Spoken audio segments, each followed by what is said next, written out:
നമസ്കാരം. പെണ്ണില്ലം എഴുത്തിടം നിങ്ങൾ കേട്ടിട്ടുണ്ടോ? ഒരു എഴുത്തുകാരുടെ, സ്ത്രീ എഴുത്തുകാരുടെ, മഹിളകളുടെ ഒരു കൂട്ടായ്മയാണ്. വിപ്ലവകരമായ മാറ്റങ്ങൾ നമ്മുടെ ജീവിതത്തിൽ കൊണ്ടുവരണമല്ലേ? അതുപോലെ തന്നെ എഴുത്തിന്റെ മേഖലയിലും ഒരു കൂട്ടായ്മ ഉണ്ടായിരിക്കുകയാണ്. കഴിഞ്ഞ ഒരു വർഷമായി പ്രവർത്തിച്ചു വരുന്നു. ഈയിടെ ഷാർജ ഫെസ്റ്റിവലിൽ അതിഗംഭീരമായ പ്രകടനം കാഴ്ചവെച്ചു. ഏകദേശം 40ഓളം എഴുത്തുകാരെ കൊണ്ടുപോവുകയും അവര് അവിടെ പുസ്തകങ്ങൾ പ്രകാശനം ചെയ്യുകയും ഒക്കെ ചെയ്തു.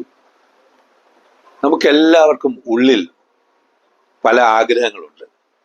അരങ്ങിൽ നിന്ന് അല്ലെങ്കിൽ അടുക്കളയിൽ നിന്ന് അരങ്ങത്തേക്ക് എന്നുള്ള VT ഭട്ടതിരിപ്പാടിന്റെ പ്രസിദ്ധമായ പുസ്തകത്തെക്കുറിച്ച് നിങ്ങൾ കേട്ട് കാണും.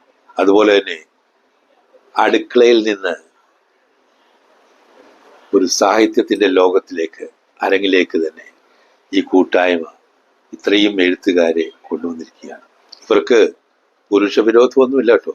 നമ്മൾ നന്നായി എങ്ങനെ ചെയ്യണം, എങ്ങനെ ഈ നമുക്ക് അറിയേണ്ടതും അറിയപ്പെടേണ്ടതും അറിയപ്പെടാത്തതും എല്ലാം ഒരുമിച്ച് ചേർത്തുകൊണ്ട് ഒരു വലിയ സംഘടിത ശക്തിയാണ് ഉണ്ടായിരിക്കുന്നത്. ഇന്ന് നമ്മുടെ കൂടെ എത്തിയിരിക്കുന്നത് ഇതിൻ്റെ സാരഥികളാണ്. ഇതിൻ്റെ സ്ഥാപക നേതാവുണ്ട്, കൂടെ പ്രസിഡന്റ് ഉണ്ട്, പിന്നെ തിരുവനന്തപുരത്തെ ഇതിൻ്റെ ലീഡ് ചെയ്യുന്ന ആളുണ്ട്. ഒന്ന് പരിചയപ്പെടുത്താമോ സ്വയം?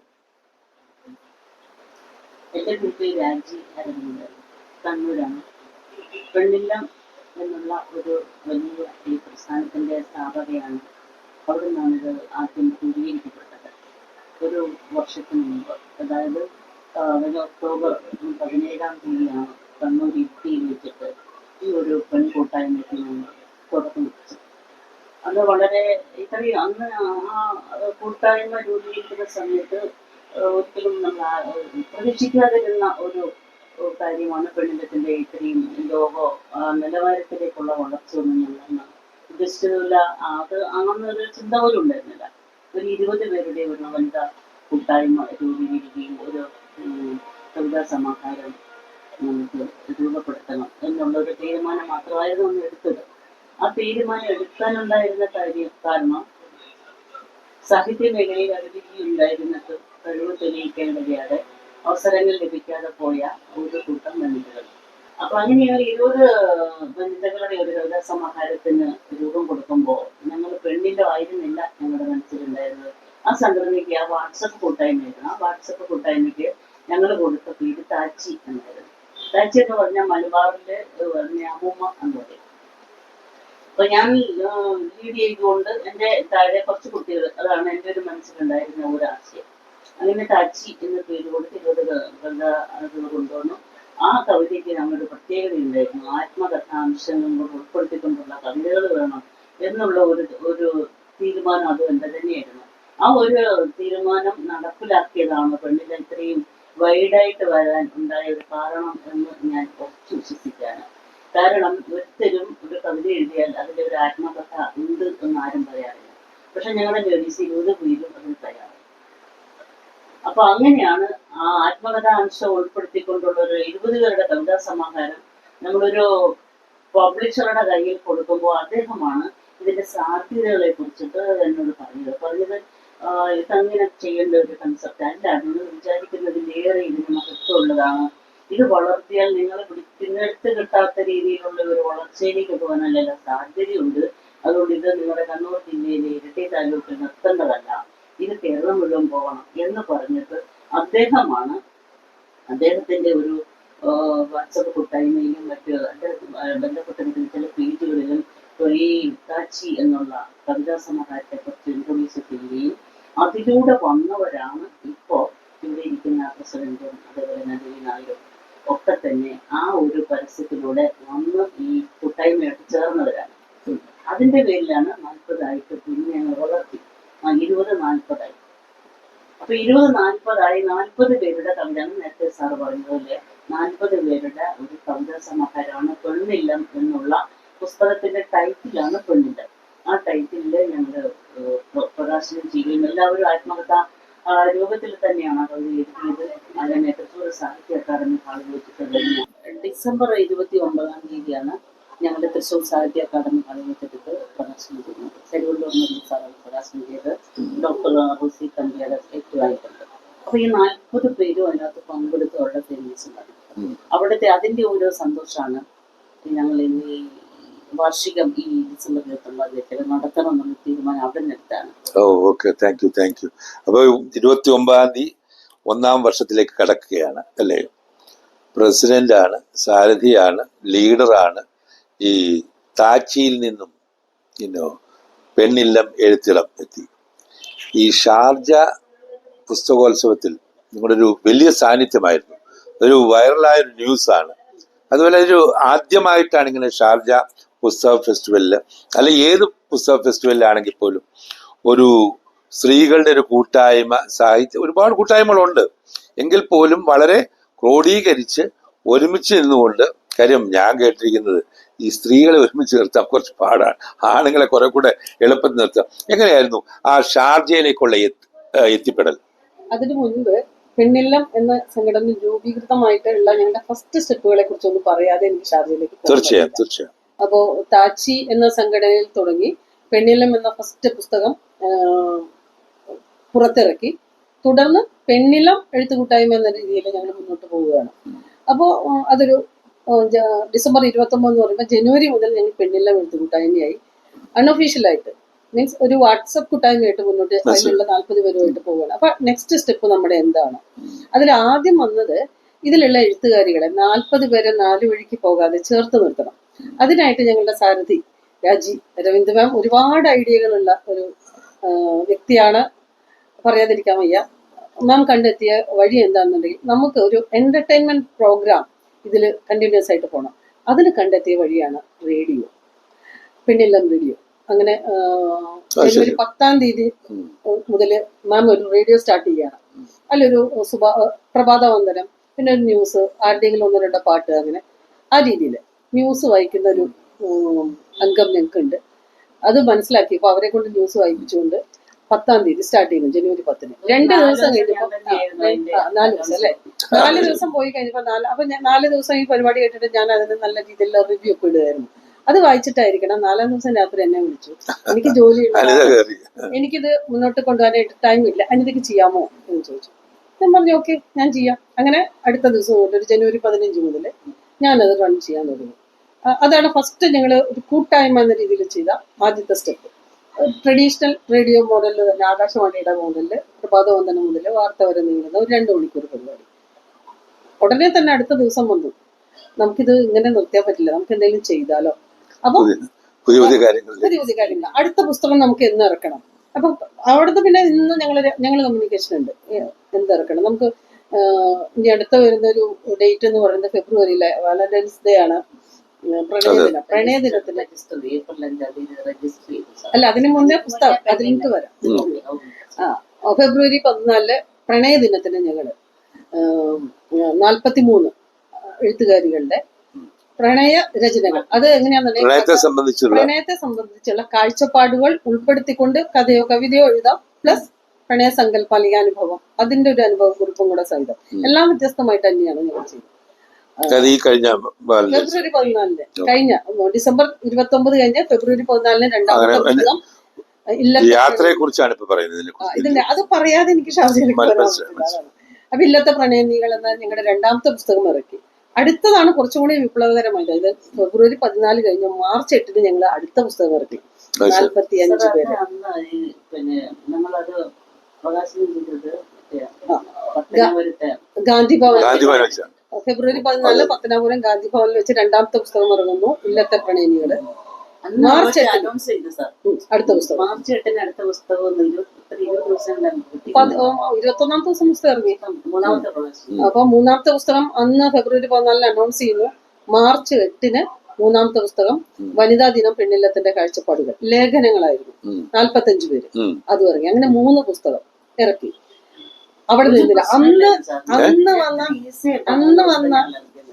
അന്ന് ഉദിച്ചൊരു ഐഡിയ ആണ്. അപ്പൊ അന്ന് 45 പേരാണല്ലോ. ഈ 45 പേരുടെ എക്സ്ക്ലൂസീവായിട്ട് ഓരോരുത്തരുടെയും വ്യത്യസ്തമായ ടൈറ്റിൽസ് പുസ്തകം ഇറക്കിയാൽ എന്താ എന്നുള്ളൊരു ആശയം അന്നാണ് ഉദിച്ചത്. അപ്പോ അത് നന്നായി. അതൊരു അംഗം അങ്ങനെ ഒരു ആശയം പറഞ്ഞു. ടീച്ചർ മാമും ഞാൻ സംസാരിച്ചു. മാം പറഞ്ഞു നമുക്ക് ഇറക്കിക്കൂടെ? ഇറക്കാം, നമുക്ക് അതുമായി മുന്നോട്ട് പോകാമെന്ന് പറഞ്ഞു. അറിയാലോ ഇത്തവണത്തെ വനിതാ ദിനത്തിന്റെ നമ്മുടെ സന്ദേശം എന്ന് പറയുന്നത് ഇൻസ്പയർ ബൈ ഇൻക്ലൂഷൻ, ഇൻക്ലൂസീവ്നെസ് ആണ് പലപ്പോഴും ഇല്ലാത്തത്. അപ്പോ അത് നല്ല ഇത്തവണത്തെ കൺസെപ്റ്റ് എന്ന് പറഞ്ഞാൽ അത് ശരിക്കും സ്ത്രീകളെ മുന്നോട്ട് കൊണ്ടുപോവേണ്ട അല്ലെങ്കിൽ സ്വായത്തമാക്കേണ്ട ഒരു സന്ദേശം തന്നെയാണ്. ഞങ്ങൾ അതിങ്ങ് എടുത്തു. അപ്പൊ ഞങ്ങളുടെ അംഗങ്ങളെ എഴുതാൻ മോട്ടിവേറ്റ് ചെയ്തിട്ടുണ്ട്. പുസ്തകം ആദ്യമായിട്ട് പുസ്തകം ഇറക്കാത്തവരാണ് അതിലധികവും. പക്ഷെ ഈ 33ാമത്തെ പുസ്തകം ഇറക്കുന്ന വ്യക്തിയുമുണ്ട്, എല്ലാവരും ഉണ്ട്. അപ്പോ എല്ലാവർക്കും ആഗ്രഹമുണ്ട് പുസ്തകം ഇറക്കാൻ. പക്ഷെ പല കാര്യങ്ങൾ കൊണ്ട് അവർ പുറകോട്ട് പോയവരാണ്. അവർക്ക് അതിനുള്ള സാധ്യതകൾ തുറന്നു കൊടുത്തുകൊണ്ട് ഞങ്ങള് പുസ്തകം ഓരോരുത്തരുടെയും ഇറക്കാം. അത് 45 എന്നുള്ളത് ഒരു 60-ലേക്ക്. കാരണം ഞങ്ങൾ അന്വേഷിച്ചപ്പോ 60-ലേക്ക് എത്തിയ ഒന്നിച്ചിറക്കിയ ഒരു സംഭവം ഞങ്ങൾ എവിടെയും കണ്ടില്ല. ഞങ്ങൾ നോക്കി സ്റ്റഡി ചെയ്തു, എവിടെയും കണ്ടില്ല. അപ്പൊ നമുക്ക് 60 ഗിന്നസ് റെക്കോർഡോ ലിംക വേൾഡ് റെക്കോർഡൊക്കെ ഒന്ന് ഡോക്യുമെന്റ് ചെയ്തിട്ടുണ്ടെങ്കിൽ നോക്കാവുന്ന കാര്യമാണ്. ഞങ്ങൾ ട്രൈ ചെയ്യും.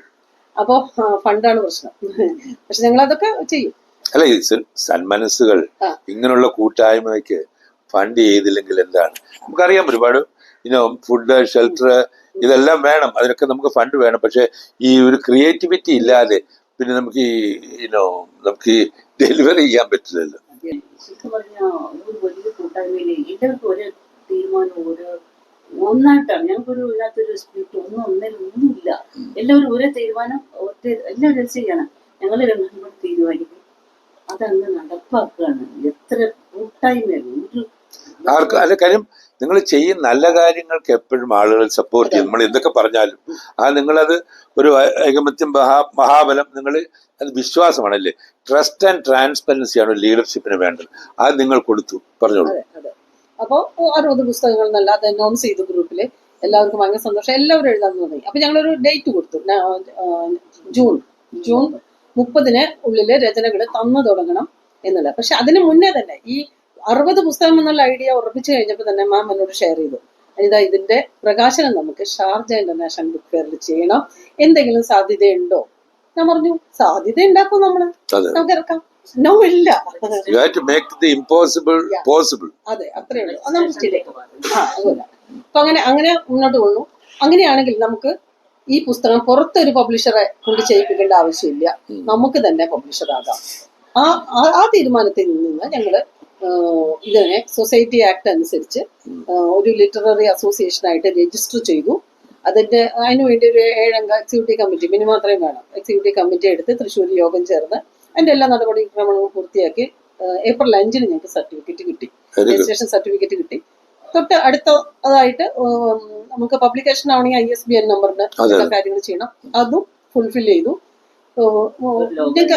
ലോഗോ ഉണ്ടാക്കി, ലോഗോ ഒക്കെ ചെയ്ത് നമ്മുടെ ഇതില് എഴുത്തിനാണ് പ്രാമുഖ്യം എന്നുണ്ടെങ്കിൽ പോലും പലരും വേഴ്സറ്റൈൽ ആയിട്ടുള്ള അംഗങ്ങളാണുള്ളത്. ലോഗോ മാത്രമല്ല എല്ലാ രീതിയിലും ക്രിയേറ്റീവ് വിമൻ എന്ന് വേണമെങ്കിൽ പറയാം. പക്ഷെ ആ പേര് മറ്റൊരുത്തരും എടുത്തു. അപ്പൊ അതിലുള്ള പെണ്ണില്ല ഞങ്ങളുടെ അഭിമാനമായിട്ടുള്ള പേര്, ഞങ്ങൾ അങ്ങനെ തന്നെ മുൻപോട്ട് പോയി. അപ്പൊ ഞങ്ങളുടെ തന്നെ ഒരു അംഗമായ അൻസൽ നൈഷ എന്നൊരു കുട്ടിയാണ് ലോഗോ ക്രിയേറ്റ് ചെയ്ത് തന്നത്. അപ്പൊ അങ്ങനെയെല്ലാം ഞങ്ങൾ തന്നെയാണ്, എല്ലാ കാര്യങ്ങളിലും ഞങ്ങൾ തന്നെ അത് ചെയ്തങ്ങനെ മുന്നോട്ട് പോയി. രജിസ്ട്രേഷൻ എടുത്തു, പബ്ലിഷറായി, രചനകൾ യഥാസമയം കിട്ടി. ഇതിന്റെ ഇടയ്ക്ക് നമ്മള് ഷാർജയില് എൻട്രി കിട്ടാനുള്ള പ്രൊസീജിയേഴ്സ് ചെയ്തു. വലിയൊരു ആശയമാണ് മാഡം അത് നടപ്പിലാക്കിയത്. അതിനേക്കാൾ വലിയ കാര്യം ഒരു തീരുമാനം, എന്തോ ഒരു ശക്തി എന്നെക്കൊണ്ട് ഇങ്ങനെ പറയും. സ്ത്രീ ശക്തി എന്ന് പറയുന്നതാണ് വലിയ ശക്തി. പിന്നെ ഞാൻ അങ്ങോട്ട് പാസ് ചെയ്യും. പിന്നെന്ന് പറഞ്ഞാൽ മാം എന്തൊരു സ്വപ്നം ഇങ്ങോട്ട് തന്നാലും അതിനെ സാക്ഷാത്കാരം. സ്വപ്നങ്ങളിൽ നിങ്ങൾ സ്വർഗകുമാരികളല്ലോ. ആ സ്വപ്ന സാക്ഷാത്കാരം ഷാർജയിലേക്ക് എത്തുന്നു, എത്ര പേര് പോകുന്നു, എങ്ങനെയാണ് അവിടേക്ക് എത്തുന്ന, അപ്പം പ്രൊസീജിയേഴ്സിന് പുറത്തുടങ്ങാം. അപ്പോൾ അത് പലരും സോഷ്യൽ മീഡിയയിൽ പല എഴുത്തു കൂട്ടായ്മകളും എല്ലാം സജീവമായിട്ട് എഴുതുന്നവരാണ്. അങ്ങനെ ഞാനും നേരത്തെ പറഞ്ഞ അൻസലിനെയും അംഗമായിട്ടുള്ള എഴുത്തു കൂട്ടായ്മയിലെ പുറത്ത് ജോലി ചെയ്യുന്ന ഒരു സുഹൃത്തുവിനോട് ഞങ്ങൾ ഈ വിവരം പങ്കുവെച്ചപ്പോൾ, ഒരു കുമാരേട്ടൻ പാണന്റെ മുഖം, അതാണ് അദ്ദേഹത്തിന്റെ തൂലിക നാമം, അതേ ഞങ്ങൾക്ക് അറിയുമല്ലോ, റിയൽ നെയിം വേറെയാണ്. അദ്ദേഹമായിട്ട് പങ്കുവെച്ചപ്പോൾ പറഞ്ഞു എനിക്ക് സാധ്യമായി എല്ലാം ചെയ്തു തരാമെന്ന് പറഞ്ഞു. അവിടെ നല്ല അഡ്രസ്സും കാര്യങ്ങളെല്ലാം എടുത്തു തന്നു. അങ്ങനെ ഞങ്ങൾ ത്രൂ പ്രോപ്പർ ചാനലിൽ പോയി. അപ്പൊ അതിന് ലാസ്റ്റ് വന്നപ്പോൾ ഒരാഴ്ച ഇരിക്കുന്നു, സ്ലോട്ട് അനുവദിച്ചു തുടങ്ങുമെന്ന് പറയുന്ന ഒരാഴ്ചക്ക് മുന്നേ ആയിട്ട് ഒരു റിപ്ലൈ വരാണ്ടായപ്പോൾ അദ്ദേഹം വീണ്ടും ഇടപെട്ടു. ഡയറക്റ്റ് അതിന്റെ സീനിയർ CEO ആയ mister Mohan Kumar KV, Sharjah ഗവൺമെന്റിലെ ഉയർന്ന എക്സ്റ്റേണൽ അഫയേഴ്സിന്റെ, അതായത് ഷാർജ പബ്ലിക് ഹൗസിന്റെ എക്സ്റ്റേണൽ അഫയേഴ്സ് ഡയറക്ടറായ അദ്ദേഹത്തിന്റെ ഡയറക്റ്റ് കോൺടാക്ട് നമ്പർ തന്നു. പിന്നെ കമ്മ്യൂണിക്കേഷൻ ത്രൂ പ്രോപ്പർ ചാനൽ തന്നാണ്. എത്ര പേര് പോയി, എങ്ങനെയായിരുന്നു? എല്ലാവർക്കും സാമ്പത്തികമായിട്ടും മറ്റു പ്രശ്നങ്ങളും ഒക്കെ ഉണ്ടായിരുന്നില്ലേ വരാനായിട്ടൊക്കെ ആയിട്ട്? പാസ്പോർട്ട് ഇല്ലാത്തവർ കാണും. അത് ഞങ്ങൾ ഷാർജയിലേക്ക് ഇത് ആപ്ലിക്കേഷൻ വെക്കുന്നത് ജൂലൈ 31-നാണ്. ഞാൻ ഫസ്റ്റ് മെയിൽ അയക്കുന്നത്. പിറ്റേ ദിവസം തന്നെ ഒരു ഇന്റിമേഷൻ കൊടുത്തു ഗ്രൂപ്പിൽ, നമ്മളിങ്ങനെ ചിലപ്പോൾ ഷാർജയിലായിരിക്കാം, അപ്പൊ വരാൻ സാധ്യമാകുന്നവരെല്ലാവരും പാസ്പോർട്ട് ഇല്ലാത്തവർ എടുത്തു വെച്ചോളൂ, നമുക്ക് കിട്ടിയാൽ ജൂലൈ 31 ആപ്ലിക്കേഷൻ അയച്ചപ്പോൾ ഞങ്ങൾ കൊടുത്തു. ഉറപ്പ് പറയാനില്ല, പക്ഷെ എടുത്തു വെച്ചോളൂ, പാസ്പോർട്ട് എന്തായാലും നല്ലതല്ലേ എന്നുണ്ട്. പിന്നെ ഞങ്ങൾക്കൊരു സെപ്റ്റംബർ ലാസ്റ്റ് വീക്ക് തന്നെ നിങ്ങൾക്ക് കൺഫർമേഷൻ വന്നു. മോഹൻ സാർ എനിക്ക് വാട്സപ്പ് മെസ്സേജ് അയച്ചു, ഓക്കെ ആണ്, ഡേറ്റ് പിന്നെ അറിയിക്കാം, നിങ്ങൾ ഈ മറ്റു ഫോർമാലിറ്റീസ് ചെയ്തോളാൻ പറഞ്ഞു. അങ്ങനെ അത് അനൗൺസ് ചെയ്തപ്പോൾ 27 പേർക്ക് വരാൻ പറ്റും. പെട്ടെന്ന് തന്നെ ചിലവരൊക്കെ അപ്പോഴാണ് പാസ്പോർട്ട് എടുത്തത്. പിന്നെ സാമ്പത്തികം ഒരു പ്രശ്നമാണല്ലോ, ഒരു 50,000 രൂപയോളം ഓരോരുത്തർക്കും ചിലവ് വന്നു. അപ്പോൾ ഞങ്ങളൊരു സ്പോൺസറെ കിട്ടിയ കുറച്ച് പേരെ കൂടെ കൊണ്ടുപോകണമെന്ന് ഞങ്ങൾക്ക് ആഗ്രഹം ഉണ്ടായിരുന്നു, പക്ഷെ നടന്നില്ല. ഒരു ടൈമിന്റെ ഒരു പ്രശ്നമുണ്ടല്ലോ, ആ കുറഞ്ഞ സമയത്തിനുള്ളിൽ പറ്റിയില്ല. എല്ലാവരും ഈ പൈസ പലരും ആഭരണം പണയം വെച്ച് വരെ വന്നിട്ടുള്ളവരുണ്ട്. കുടുംബശ്രീന്ന് ലോൺ എടുത്തു, ആഭരണം പണയം വെച്ചു ഒക്കെ വന്നവരുണ്ട്, എല്ലാവരും പറയുന്നുണ്ട്. അങ്ങനെയായാലും കാരണം, പക്ഷെ ഇത് ആർക്കും കിട്ടാത്തൊരു പലരും പ്ലെയിൻ കയറിയിട്ടില്ലാത്തവരുണ്ടെന്നാണ് ഞാൻ കേട്ടത്. എഴുത്ത് കൂട്ടായ്മയില് ഇപ്പം വലുതായിട്ട് നിൽക്കുന്ന എഴുത്തുകാരുണ്ടല്ലോ, നമ്മൾ പലയിടത്തും വലിയ വലിയ പ്രശസ്തിയിലല്ല, അവർക്ക് പോലും അങ്ങനെ ഒരു സ്റ്റേജിൽ എത്തിപ്പെടാൻ തന്നെ പറഞ്ഞു. ദേവി ആദ്യമായിട്ടാണ്, ദേവി എന്ത് റിസ്ക് എടുത്താലും പോകണം എന്നുള്ളത്. തിരുവനന്തപുരത്ത് ഞാൻ മാത്രമേ ഉള്ളൂ. അപ്പൊ അതുകൊണ്ട് ദേവി അത്രയും ആൾക്കാർ എന്നെ നല്ല സപ്പോർട്ട് ചെയ്തിട്ടുണ്ട്. അത് വേറൊരു കാര്യം കൂടിയുണ്ട് മാം. ഇപ്പൊ ഇരിട്ടിയിലാണ് ആരംഭിച്ചതെന്ന് പറഞ്ഞല്ലോ, ഇരിട്ടിയിലായാലും വേറെ എവിടെയാണെങ്കിലും അവരുടെ ആ പഞ്ചായത്ത് അതിർത്തിയില് അല്ലെങ്കിൽ ആ ഒരു ജില്ല വിട്ട് പുറത്തു പോകാത്തവര് ആടുന്നില്ല. അവരെയാണ് ഞങ്ങൾ കൈപിടിച്ച് ഷാർജയില് എക്സ്പീരിയൻസ്. അത് വലിയൊരു ഭയങ്കര ഒരു ചാരിതാർത്ഥ്യമുണ്ട്. ഉത്തുംഗ ശ്രേണിയിലേക്ക് ഉള്ള ആൾക്കാർ വരെ ഇതിനകത്ത്, അതായത് കാറ്റഗറി ഓഫ് ലൈഫ് സ്റ്റാൻഡേർഡ് നോക്കുകയാണെങ്കിലും വിദ്യാഭ്യാസം കുറഞ്ഞവര്, തൊഴിലാളികളായിട്ട് വന്ന് ജോലി ചെയ്തിട്ട് എഴുത്തിന്റെ താല്പര്യത്തിൽ വന്നിട്ട് കവിത തന്നവരുണ്ട്. പിന്നെ അംഗൻവാടി ഇങ്ങനെയുള്ള പലർക്കും അവസരം ഉണ്ടാവാതിരുന്ന സമയത്താണ് ഈ കൂട്ടായ്മ ഉണ്ടാവുന്നതും. തദ്വാര ഇവർക്കൊരു അവസരം സൃഷ്ടിക്കുക. നമ്മളെപ്പോഴും എനിക്ക് തോന്നുന്നു ഈ കൂട്ടായ്മയുടെ ഒരു പ്രധാന ഉദ്ദേശം ഈ ഒരു അവസരം സൃഷ്ടിക്കുക എന്നുള്ളതാണ്. അറിയപ്പെടാത്തവരുണ്ട്, അറിയപ്പെടേണ്ടവരുണ്ട്, അതിനു വേണ്ടിയിട്ടൊരു ഇടമാണല്ലോ ഈ എഴുത്തിടം. അങ്ങനെ എത്ര പേര് അവിടെ അങ്ങോട്ട് പോയത്? 62 പേരില് 27 പേര് അവിടെ പോകാൻ സാധിച്ചു. 35 പേര് അവരുടെ സ്വപ്നങ്ങളെ സാക്ഷാത്കരിച്ചതിന്റെ സന്തോഷമായിട്ട് ഇവിടെ വെയിറ്റ് ചെയ്തു. അവർക്ക് വേണ്ടി കൂടിയാണ് 29-ാം തീയതിത്തെ പരിപാടി ഇത്രയും വിപുലമായിട്ട് നടത്താൻ. 29-ാം തീയതി 29-ഉം 30-ഉം BJT ഹാളിൽ അല്ലെങ്കിൽ അയ്യങ്കാളി ഹാളിൽ വെച്ചിട്ട് വാർഷികാഘോഷം വിപുലമായി നടത്തുകയാണ്. പോയപ്പോ ഈ പല സാമ്പത്തിക ബുദ്ധിമുട്ടുകളിൽ കൂടിയാണ് കടന്നു പോയത്. അവിടെ പോവാൻ പറ്റി. അപ്പോ ഹസ്ബൻഡിന്റെ സപ്പോർട്ട് ഉണ്ടായിരുന്നു. എഴുത്ത് തുടങ്ങിയ കാലത്ത് എഴുതുന്നു, അങ്ങനെ എഴുതി തുടങ്ങണ്ട എന്ന് പറഞ്ഞിട്ട് എന്നെ ഡിവോഴ്സ് ചെയ്തതാണ് എന്റെ ഭർത്താവ്. തുടങ്ങി അതൊരു വലിയ വിപ്ലവമാണ്. ഞാൻ എന്റെ കാര്യമൊക്കെ പറഞ്ഞ അതൊരു അവഗണനയുടെ മൊത്തത്തിലാക്കും. സഹോദരങ്ങൾ, കസിൻസ് വരെ വലിയ വിദ്യാഭ്യാസം ഉള്ളവര് പോലും നമ്മളെ കളിയാക്കിയിട്ടുണ്ട്, മരുന്ന് മാറി കഴിച്ചോ എന്നൊക്കെ കേട്ടിട്ട്.